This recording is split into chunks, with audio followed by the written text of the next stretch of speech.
Conversation with the kings. Zarathustra had not yet walked an hour in his mountains and woods when he suddenly saw a strange procession.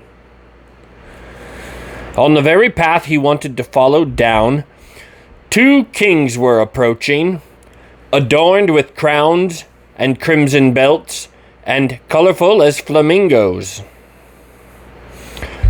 And they were driving a laden ass before them. "What do these kings want in my realm?" Zarathustra said in his heart, surprised, and quickly he hid behind a bush.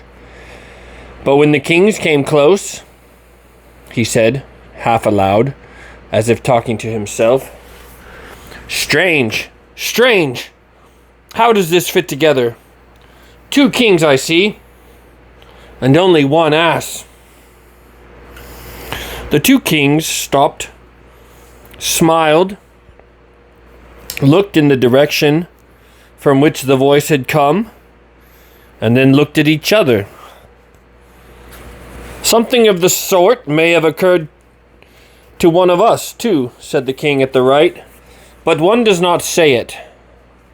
The king at the left, however, shrugged his shoulders and replied, "It may well be a goat herd, or a hermit who has lived too long among rocks and trees, for no society at all also spoils good manners." "Good manners?" the other king retorted angrily and bitterly. "Then what is it that we are trying to get away from? Is it not good manners? Our good society? It is indeed better to live among hermits and goat herds than among our gilded, false, painted mob, even if they call themselves good society, even if they call themselves nobility. They are false and foul through and through, beginning with the blood, thanks to bad old diseases and worse quacks. Best and dearest to me today is a healthy peasant, coarse, cunning, stubborn, enduring. That is the noblest species today. The peasant is the best type today, and the peasant type should be master. But it is the realm of the mob. I shall not be deceived anymore. Mob, however, means hodgepodge. Mob hodgepodge. There everything is mixed up in every way. Saint and scamp and junker and Jew and every kind of beast out of Noah's Ark. Good manners. Everything among us is false and foul. Nobody knows how to revere any longer. We are trying to get away from precisely that. They are saccharine, obtrusive curs. They gild palm leaves. This nausea suffocates me. We kings ourselves have become false, overhung, and disguised with ancient yellowed grandfather's pomp. Showpieces for the most stupid and clever and anyone who haggles for power today.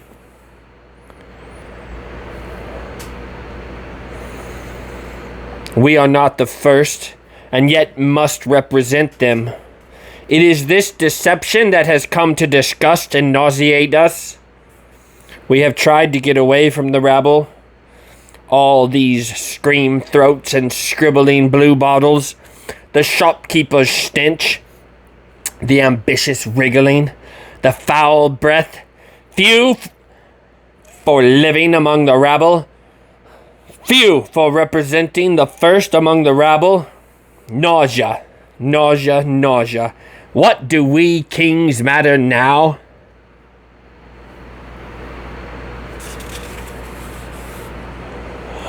Your old illness is upon you, the king at the left said at this point. Nausea is seizing you, my poor brother. but you know that somebody is listening to us."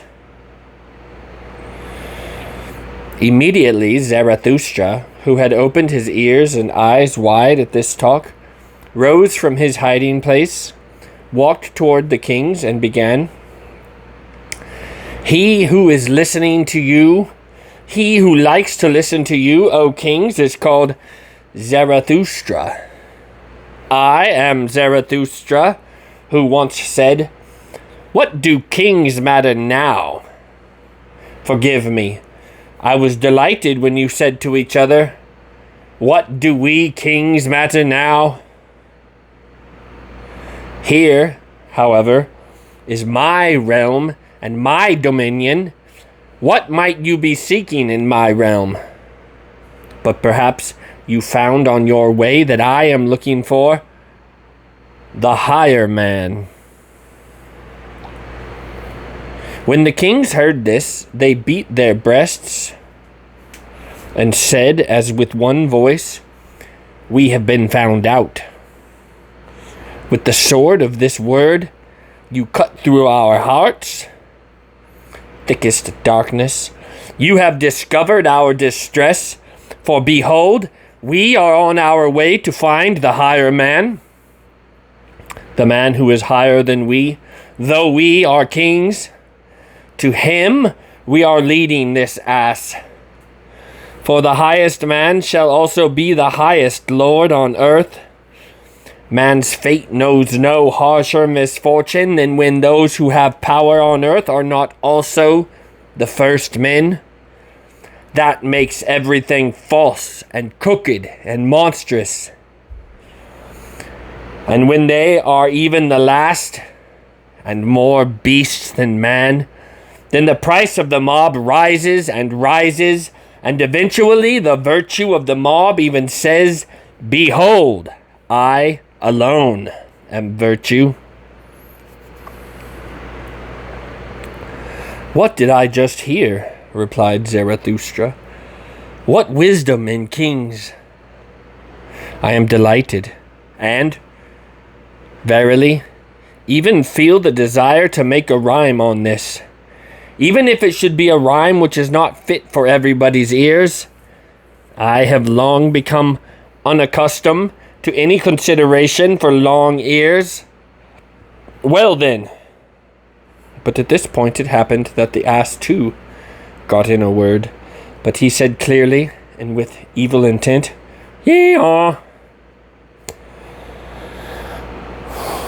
Once, in the year of grace number 1, I think, the Sibyl said, "Drunken without any drink, now everything goes wrong, oh woe.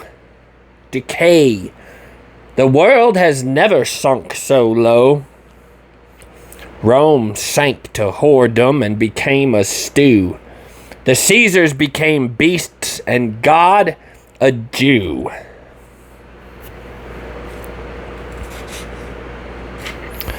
These rhymes of Zarathustra delighted the king.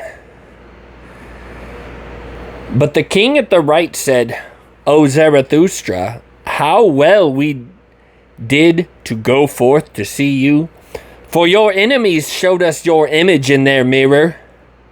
There you had the mocking grimace of a devil, so that we were afraid of you. But what could we do? Again and again you pierced our ears and hearts with your maxims, so we said at last, 'What difference does it make how he looks? We must hear him who teaches. You shall love peace as a means to new wars, and the short peace more than the long.' Nobody ever spoke such warlike words. What is good? To be brave is good. It is the good war that hollows any cause. Zarathustra, the blood of our fathers stirred in our bodies at such words. It was like the speech of spring to old wine barrels. When the swords ran wild like snakes with red spots, our fathers grew fond of life. The sun of peace struck them as languid and lukewarm, and any long peace caused shame. How our fathers sighed when they saw flashing, dried-up swords on the wall. Like them they thirsted for war. For a sword wants to drink blood and glistens with desire. When the kings talked thus and chatted eagerly of the happiness of their fathers, Zarathustra was overcome with no small temptation to mock their eagerness. For obviously they were very peaceful kings, with old and fine faces, but he restrained himself. "Well," he said, "this is where the path leads. There lies Zarathustra's cave, and this day shall yet have a long evening.